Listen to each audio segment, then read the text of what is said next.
Jadi kali ini kita akan belajar tentang font. Font itu digunakan menggunakan tag font dengan tutup juga font juga. Font itu bisa digunakan untuk mengubah jenis huruf, ukuran, warna, dan juga bisa menambahkan atribut lain. Jadi di sini kita langsung saja buka Sublime-nya. Kita buat file baru, buat file, new file, terus kita simpan dengan nama font.html. Oke. Lalu kita tulis HTML tag seperti biasa. Kita kasih judul misalnya belajar menggunakan tag font. Oke ya. Nah, di sini kita tulis font atau font. Kemudian kita tuliskan teksnya.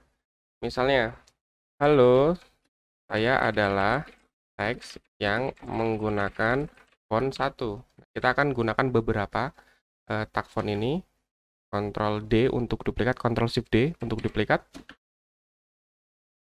Ini font 2 dan ini font 3. Nah, misalnya kita tampilkan di browser ya, open in browser. Nanti kan tampilannya seperti ini nih. Supaya ke bawah, seperti biasa kita kasih BR 1, 2. Nah, ini BR ya. Nah, font 1, font 2, dan font 3. Nah, di sini kita mau coba menggunakan atribut yang ada di font. Yang pertama kita gunakan size. Size itu adalah ukuran fontnya. Jadi font itu memiliki ukuran, secara default itu ukurannya 14. Ini kita bisa tambah, misalnya fontnya jadi 4. Jadi dia akan menjadi ukuran 4. Kalau misalnya kita tambahin semakin besar kita ukurannya 10, dia akan jadi semakin besar lagi. Jadi font ini menggunakan ukuran dengan menggunakan size. Selanjutnya kita bisa menggunakan color. Color itu adalah untuk merubah warna dari font. Misalnya kita rubah colornya menjadi blue. Nah, di sini blue ini digunakan untuk mengubah warnanya. Warna dari fontnya yang kedua. Nah, ini adalah blue. Jadi berwarna biru. Jadi warna ini digunakan untuk dalam bentuk nama warnanya atau kode warna. Selanjutnya kita akan menggunakan face. Jadi atribut face ini pada font digunakan untuk merubah jenis fontnya. Jadi secara default ini font ini memiliki jenisnya Times New Roman yang belum kita rubah sama sekali. Misalnya kita rubah menjadi Verdana. Terus kita coba refresh. Nah, ini fontnya akan berubah menjadi font Verdana, bukan font Times New Roman lagi. Kalau misalnya kita ganti jadi Tahoma, ya akan jadi Tahoma. Arial dan menjadi Arial dan seterusnya. Kita balikin lagi ke Verdana. Terus bagaimana kalau misalnya mau menggabungkan semua? Apakah bisa? Ya pasti bisa dong. Kan itu atribut. Jadi atribut bisa ditambah lebih dari satu. Misalnya kita kasih BR 2 kali supaya jaraknya agak jauh. Lalu kita buat font. Nah, di sini kita mau buat font face-nya. Misalnya kita buat jadi Verdana. Kemudian kita tambahkan color-nya, misalnya jadi red.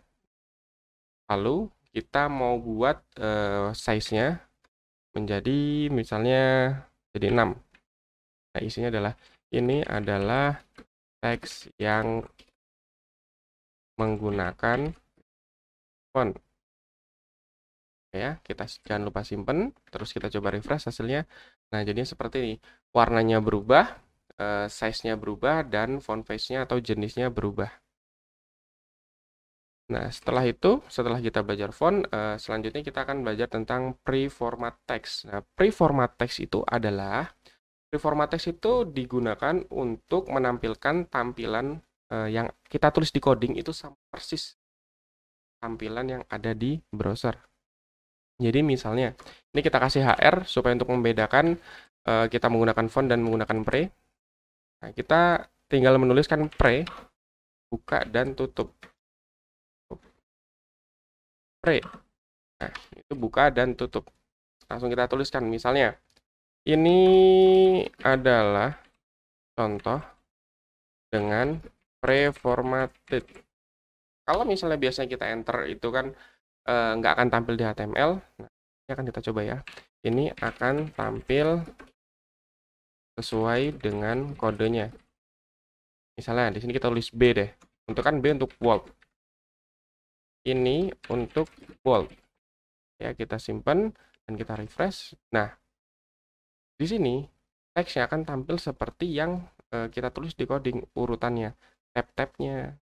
Tapi untuk kode HTML-nya tetap jalan. Walaupun ininya sesuai dengan yang kita masukkan. Jadi kalau misalnya mau ini nggak di tab, ya udah ini kita hapus tabnya. Ini hapus. Nah, sampai sini kita hapus. Jadi dia akan mepet di sebelah kiri. Jadi preformat itu kalau misalnya kita tab, dia akan mengikuti. Kalau misalnya kita enter, ini kan enternya banyak, dia pun juga akan mengikuti tampilannya seperti yang kita tuliskan.